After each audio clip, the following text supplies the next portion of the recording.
హ్మ్. Okay students, మనం third బీకామ్లో నిష్పత్తులు రేషియో అనాలిసిస్కి సంబంధించినటువంటి లెక్కలు చూద్దామండి.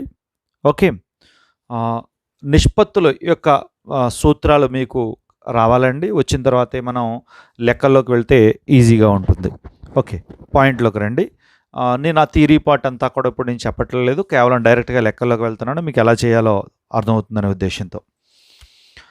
మార్చి 31, 2010తో అంతమయ్యే కాలానికి ఎన్పి కంపెనీ వారి యొక్క ఆస్తి అప్పుల పట్టి దిగువ ఇవ్వడమైనది. ద్రవ్యత్వ నిష్పత్తులు, పటిష్టత నిష్పత్తులు లెక్కించండి అన్నాడు. అప్పులు మొత్తం, ఆస్తులు మొత్తం. అప్పుల వైపు రాయండి. ఈక్విటీ వాటా మూలధనం 5 లక్షలు, 12% ఆధిక్య వాటా మూలధనం 2,50,000, సాధారణ రిజర్వు 50,000, లాభనష్టాల ఖాతా 2 లక్షలు, పన్నుల కొరకు ఏర్పాటు 88,000, చెల్లింపు బిల్లులు 62,000, బ్యాంకు ఓవర్డ్రాఫ్ట్ 10,000, రుణదాతలు 40,000, 12% డిబెంచర్లు 2,50,000. ఆస్తుల వైపుకు రండి. గుడ్విల్ బ్రాకెట్లో ఖరీదుకు, కాస్ట్ అంటే మనం కొనుగోలు చేసిన గుడ్విల్ అనమాట. అది గుడ్విల్ 2,50,000, ప్లాంటు యంత్రాలు 3 లక్షలు, భూమి భవనాలు 3,50,000, ఫర్నిచర్ 50,000, సరుకు 3 లక్షలు, వసూలు బిల్లులు 15,000, రుణగ్రస్తులు 75,000, బ్యాంకు 1,00,000, విక్రయించబడిన సెక్యూరిటీలు 10,000.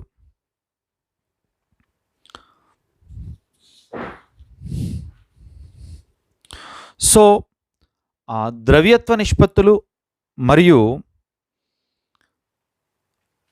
ఈ యొక్క పటిష్టత నిష్పత్తులు, ఈ రెండూ కూడా విలువ కట్టమని మనకు చెప్పడం జరుగుతుందండి. దాంట్లో మొదటిది ద్రవ్యత్వ నిష్పత్తులు. ద్రవ్యత్వ నిష్పత్తుల్లో మొదటిది ఏమిటి అని చెప్పేసి అంటే ప్రస్తుత నిష్పత్తి. ద్రవ్యత్వ నిష్పత్తుల్లో మొదటిది ప్రస్తుత నిష్పత్తి అండి. ప్రస్తుత నిష్పత్తి ఈజ్ ఈక్వల్ టు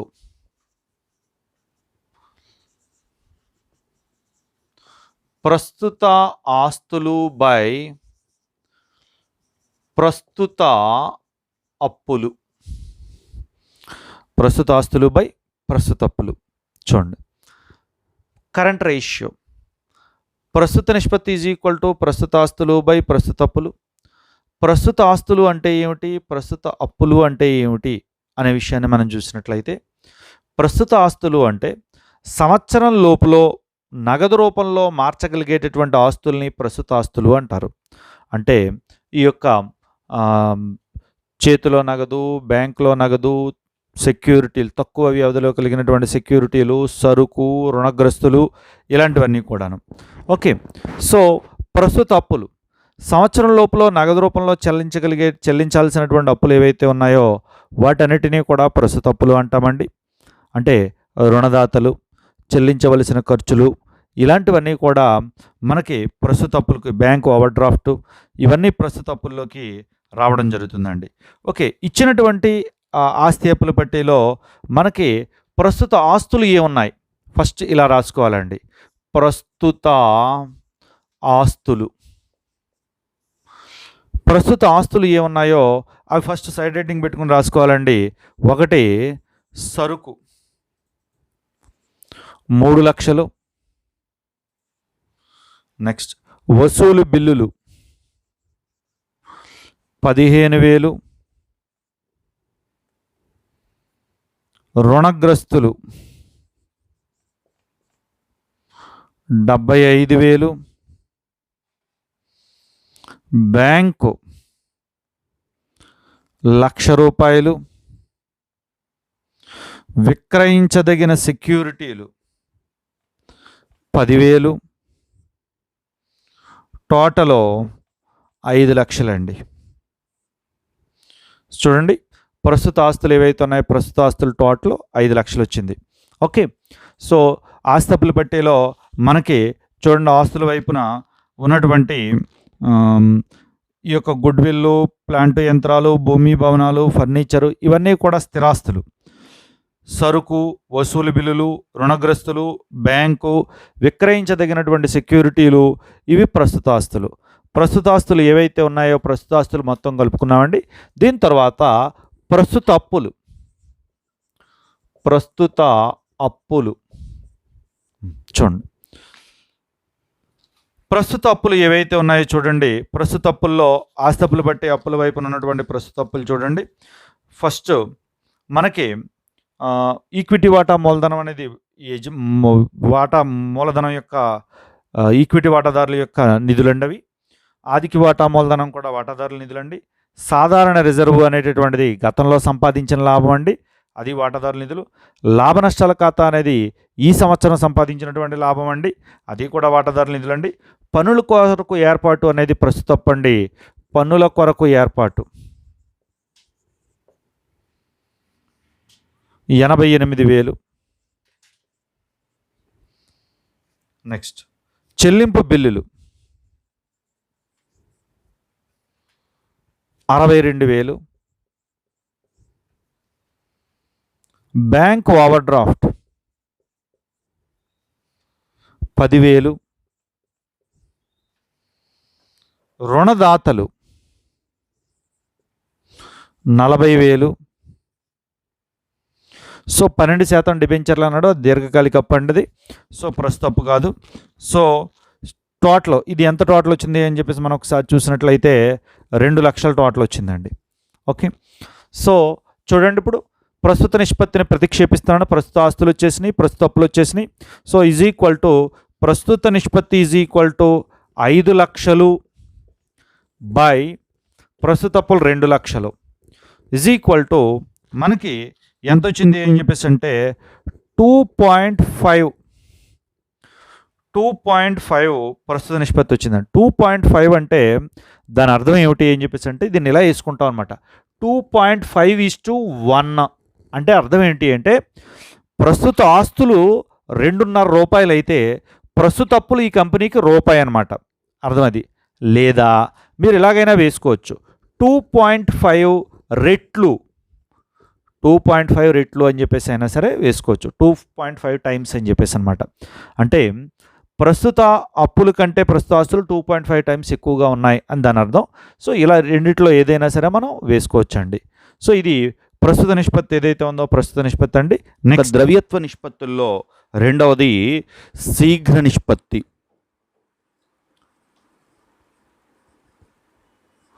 శీఘ్ర నిష్పత్తినే ద్రవ్యత్వ నిష్పత్తి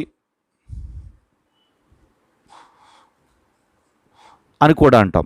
ఇంగ్లీష్లో లిక్విడ్ రేషియో అని చెప్పేసి అంటాం. శీఘ్ర నిష్పత్తి అన్నా ఒకటేనండి. సో దీని సూత్రం ఏమిటి అని చెప్పేసి అంటే శీఘ్ర ఆస్తులు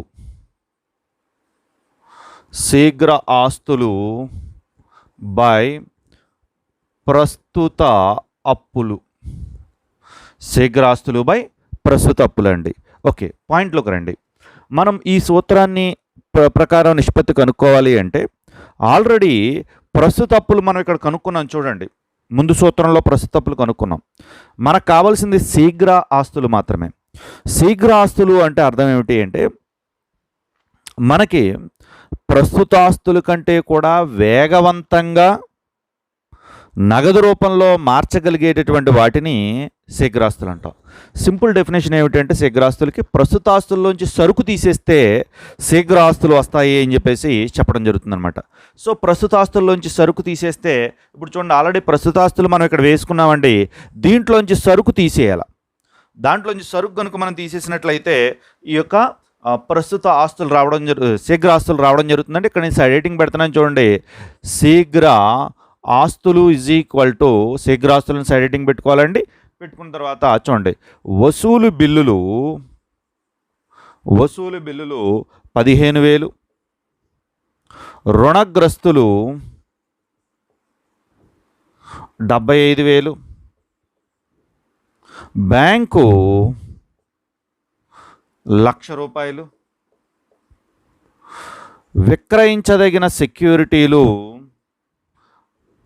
10,000. ఓకే, చూడండి. వసూలు బిల్లులు, రుణగ్రస్తులు, బ్యాంకు విక్రయించదగిన సెక్యూరిటీలు మొత్తం ఎంత వచ్చింది అంటే 2 లక్షలు వచ్చిందండి. ఓకే, 2 లక్షలు రావడం జరిగిందండి. ఇప్పుడు సూత్రాన్ని ప్రతిక్షేపించేస్తున్నాను చూడండి. ఈజ్ ఈక్వల్ టు శీఘ్రాస్తులేమో 2 లక్షలు వచ్చిందండి. 2 లక్షలు బై ప్రస్తుత అప్పులు ఆల్రెడీ మనం దీంట్లో ముందు సూత్రంలో చెప్పుకున్నాం చూడండి 2 లక్షలు. సో 2 లక్షలు is equal to 1. 2 lakhs 2 lakhs one time కదండి పోతుంది, అంటే 1:1 అనమాట.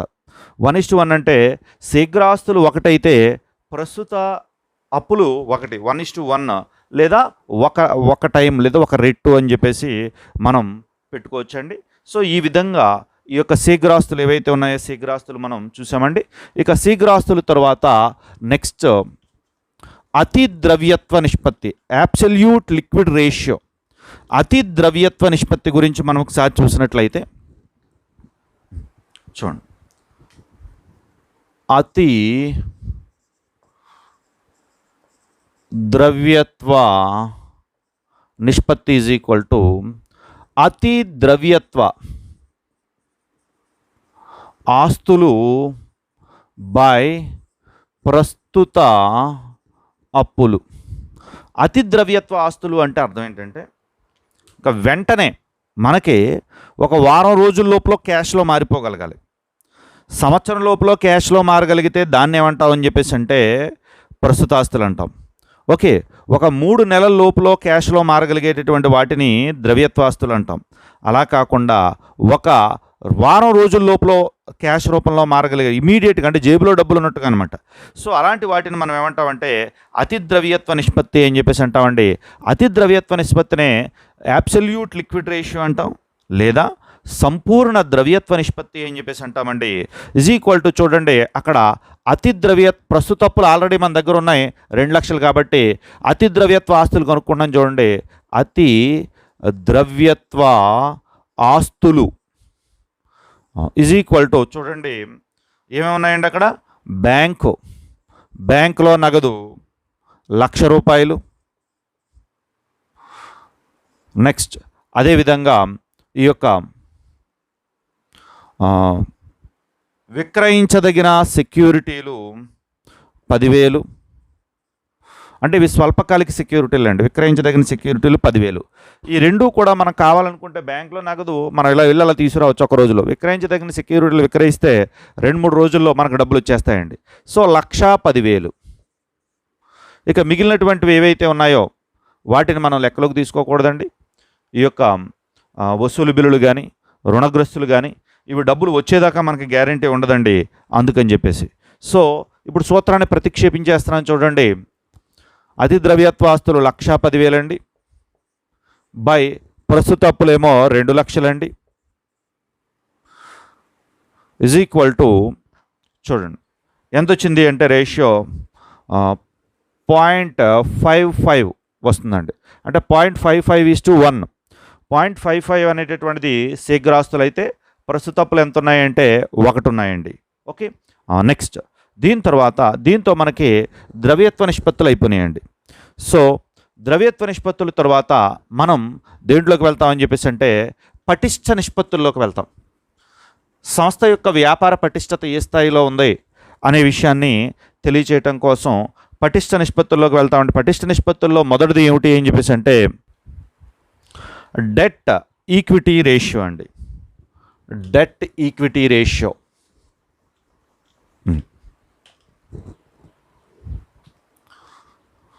ఒకటి డెట్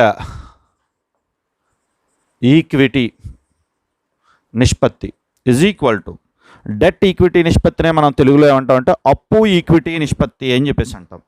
ఓకే, చూడండి దీర్ఘకాలిక రుణాలు బై వాటాదారుల నిధులు. దీర్ఘకాలిక రుణాలు బై వాటాదారుల నిధులండి. ఓకే, చూడండి దీర్ఘకాలిక రుణాలు ఫస్ట్ కనుక్కుందామండి. దీర్ఘకాలిక రుణాలు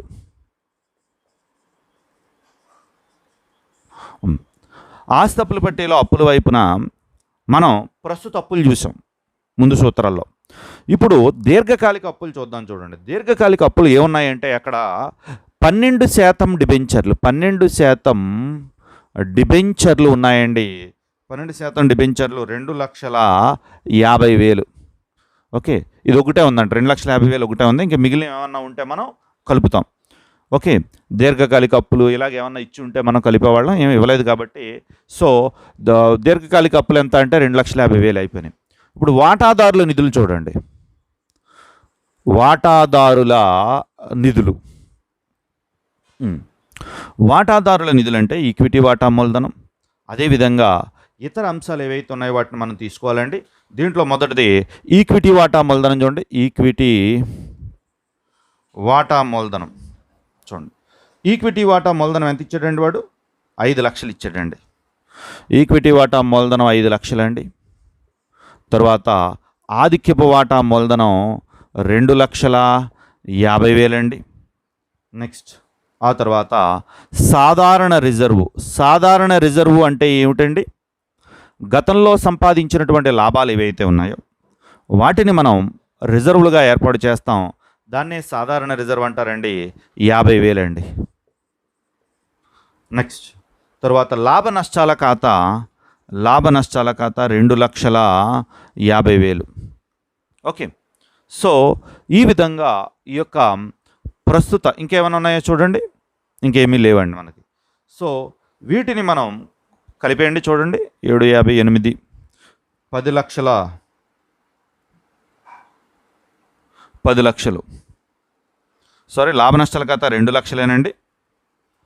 చూడండి ఒకసారి లెక్క మనం చెప్పుకున్నప్పుడు ఏం చెప్పుకున్నాం? లాభ నష్టాల ఖాతా 2 లక్షలే. ఓకే, సో మొత్తం 10 లక్షలు వచ్చిందండి.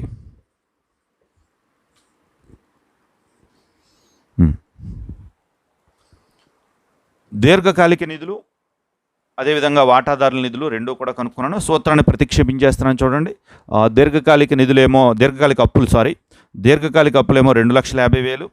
ఓకే, దీర్ఘకాలిక అప్పులు 2,50,000 బై వాటాదారుల నిధులు 10 లక్షలు ఈజ్ ఈక్వల్ టు 0.25.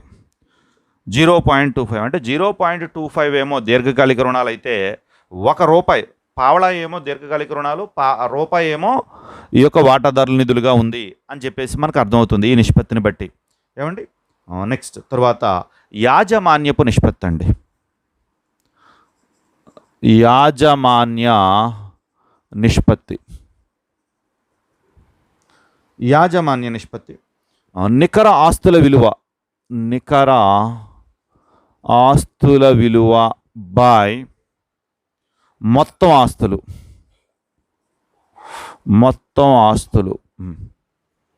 చూడండి, నికర ఆస్తుల విలువ బై మొత్తం ఆస్తులు. చూడండి, నికర ఆస్తుల విలువ ఈజ్ ఈక్వల్ టు మొత్తం ఆస్తులు మైనస్ మొత్తం అప్పులు. నికర ఆస్తుల విలువ ఈజ్ ఈక్వల్ టు మొత్తం ఆస్తులు మైనస్ మొత్తం అప్పులు. చూడండి, ఇక్కడ మనం తెలుసుకోవాల్సినటువంటి అంశం ఏంటంటే, నాకు ఒక ఫర్ ఎగ్జాంపుల్ ఎవరైనా ఒక వ్యక్తి ఫర్ ఎగ్జాంపుల్ ₹1,00,00,000 ఆస్తి ఉంది నాకు అని చెప్పేసి అన్నాడు అనుకోండి. సో తనకి తాను ₹1,00,00,000 ఆస్తి ఉంది అంటే అది నికర ఆస్తా మొత్తం ఆస్తా అనే క్లారిఫికేషన్ కావాలి మనకి. వాడికి అప్పులు 40 లక్షలు ఉన్నాయి. ₹1,00,00,000 ఆస్తి ఉందో అప్పులు 40 లక్షలు ఉన్నాయి. సో మొత్తం ఆస్తులు ఎంత అంటే ₹1,00,00,000, కానీ నికరాస్తి ఎంత అంటే 60 లక్షలు. ఎందుకంటే అప్పులు తీసేగా మిగిలింది నికరాస్తి అవుతుందండి. సో అలాగే ఇక్కడ కూడా నికరాస్తుల విలువ కావాలంటే మొత్తం ఆస్తుల్లోంచి మొత్తం అప్పులు తీసేయాలండి. చూడండి, మొత్తం ఆస్తులు ఏవైతే ఉన్నాయో మొత్తం ఆస్తులు ఎంత? 14,50,000 అండి. మైనస్ మొత్తం అప్పులు. చూడండి, ప్రస్తుత అప్పులు దీర్ఘకాలిక అప్పులు రెండూ కూడా టోటల్ చేయండి. దీర్ఘకాలిక అప్పులేమో 2,50,000. ప్రస్తుత అప్పులు ఇందాక సూత్రాల్లో వేసాం మనం. ప్రస్తుత అప్పులేమో ఎంతండి? 2 లక్షలండి. మొత్తం ఎంతండి? 4,50,000 అండి. 4,50,000. మీకు అర్థం కాకపోతే ఏం చేస్తారంటే ఇక్కడ మీరు రాసుకోండి. ఇక్కడ మొత్తం అప్పులు అని చెప్పేసి రుణదాతలు, డిబెంచర్లు, ఓకే, అదేవిధంగా పన్ను కోసం ఏర్పాటు, చెల్లింపు బిల్లులు, బ్యాంక్ ఓవర్ డ్రాఫ్ట్, ఇవన్నీ కూడా మీరు లైన్గా రాసుకుంటే మీకు 4,50,000 వస్తుందండి. ఓకేనా? So 14,50,000 minus 4,50,000 is equal to 10 లక్షలు అండి. ఓకే, సో 10 లక్షలు. ఇక మొత్తం ఆస్తుల విలువ 14,50,000 అనే విషయం మనకు తెలుసు కదా. కాబట్టి నికర ఆస్తుల విలువ 10 లక్షలు బై మొత్తం ఆస్తుల విలువ 14,50,000 ఈజ్ ఈక్వల్ టు 0.69 రావడం జరిగిందండి. అంటే 0.69 ఏమో నికరాస్తులు అయితే 69 పైసలు నికరాస్తులు అయితే మొత్తం ఆస్తులు ఎంత ఉన్నాయంటే రూపాయి ఉన్నాయి అని మనం అర్థం చేసుకోవాలి. ఓకే, సో యాజమాన్య నిష్పత్తి తరువాత మనకి మరో ముఖ్యమైనటువంటి నిష్పత్తి ఏమిటి అంటే మూలధన ఉడుపు నిష్పత్తి. మూలధన ఉడుపు నిష్పత్తి ఇజ్ ఈక్వల్ టు స్థిరాస్తులు బై వినియోగించిన మూలధనం. మూలధన ఉడుపు నిష్పత్తి సూత్రం ఏమిటి ఏం చెప్పేసి అంటే స్థిర వడ్డీ డివిడెంట్ చెల్లించే నిధులు బై ఈక్విటీ వాటాదారుల నిధులు. ఈక్విటీ వాటాదారుల నిధులండి. చూడండి, స్థిర వడ్డీ మరియు స్థిర డివిడెంట్ చెల్లించే నిధులు బై ఈక్విటీ వాటాదారుల నిధులు. సో ఇక్కడ మనం తెలుసుకోవాల్సినటువంటి అంశం ఏమిటి ఏం చెప్పేసి అంటే ఫస్ట్ స్థిర వడ్డీ మరియు స్థిర డివిడెంట్ చెల్లించే నిధులు ఆస్తిపల పట్టీలో ఏమేమి ఉన్నాయో చూడండి. ఒకటి ఆధిక్యపు వాటాలు ఇచ్చాడు. ఆధిక్యపు వాటాల దగ్గర వాడు స్పెసిఫిక్గా చెప్పేశాడు చూడండి, 12% ఆధిక్య వాటాలు అంటే ప్రతి సంవత్సరం 12% డివిడెంట్ చెల్లిస్తాం. నెక్స్ట్ డిబెంచర్లు ఇచ్చాడు చూడండి, డిబెంచర్లకు కూడా 12% వడ్డీ చెల్లిస్తాం. సో ఆధిక్యపు వాటాలు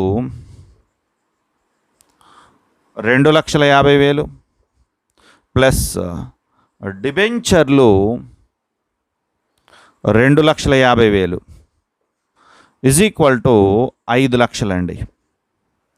ఈజ్ ఈక్వల్ టు 5 లక్షలు. నెక్స్ట్ అంటే మనకి స్థిర వడ్డీ డివిడెంట్ చెల్లించేటటువంటివి 5 లక్షలు వచ్చినాయండి. ఇక దీని తర్వాత ఈక్విటీ వాటాదారుల నిధులు. ఈక్విటీ వాటాదారుల నిధులు ఏవైతే ఉన్నాయో వాటిని ఒకసారి చూడండి. ఈక్విటీ వాటాదారుల నిధులు ఒకటి ఈక్విటీ వాటాదారుల నిధులు ఈజ్ ఈక్వల్ టు ఒకటి ఈక్విటీ వాటా మూలధనం ఎంత ఇచ్చాడు చూడండి, 5 లక్షలండి. ఓకే, నెక్స్ట్ దీని తర్వాత రిజర్వ్ ఎంత ఇచ్చాడండి? రిజర్వు 50,000. నెక్స్ట్ లాభ నష్టాల ఖాతా 2 లక్షలు. మొత్తం 7,50,000 అండి. మైనస్ కనిపించని ఆస్తులు. కనిపించని ఆస్తులు ఏమున్నాయండి? గుడ్ విల్ ఉంది చూడండి ఒకసారి, 2,50,000 ఈజ్ ఈక్వల్ టు 5 లక్షలండి. ఒకసారి చెప్తున్నాను చూడండి. ఈక్విటీ వాటాదారుల నిధులు ఏమిటంటే ఈక్విటీ వాటా మూలధనం మరియు ఈక్విటీ వాటాదారులకు చెందే నిధులు మైనస్ కనిపించిన ఆస్తులు. సో ఈక్విటీ వాటా మూలధనం వేసాం, రిజర్వులు వేసాం, లాభ నష్టాల ఖాతా వేసాం, 7,50,000 వచ్చిందండి. దానికి కనిపించిన ఆస్తులు గుడ్ విల్ ఏదైతే ఉందో గుడ్ విల్ తీసామండి. తీసేస్తే చివరికి 5 లక్షలు వచ్చిందండి. ఇప్పుడు సూత్రాన్ని ప్రతిక్షేపిస్తున్నాను చూడండి. సూత్రాన్ని ప్రతిక్షేపిస్తున్నాను. 5 లక్షలు బై 5 లక్షలు ఈజ్ ఈక్వల్ టు 1:1. 5 లక్షలు బై 5 లక్షలు ఈజ్ ఈక్వల్ టు 1:1 అండి. సో ఈ విధంగా మనం ఈ యొక్క మూలధన ఉడుపు నిష్పత్తి లేదా క్యాపిటల్ గేరింగ్ రేషియో ఏదైతే ఉందో ఆ గేరింగ్ రేషియో మనం చేసుకోవడం జరుగుతుందండి. ఓకే, నెక్స్ట్ దీని తర్వాత స్థిరాస్తుల నిష్పత్తి.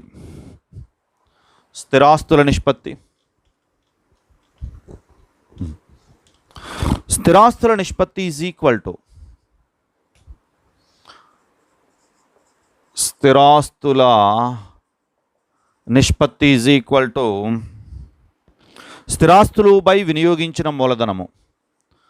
స్థిరాస్తులు బై వినియోగించిన మూలధనం. ఓకే, చూడండి అక్కడ స్థిరాస్తులు ఏమి ఇచ్చాడో చూడండి ఒకసారి. స్థిరాస్తులు ఫస్ట్ మనం చూసుకోవాలి. స్థిరాస్తులు ఒకటి భూమి ప్లాంట్ యంత్రాలు ఇచ్చాడండి. ప్లాంటు యంత్రాలు 3 లక్షలు. భూమి భవనాలు 3,50,000. ఫర్నిచర్ 50,000. Okay, furniture 50,000.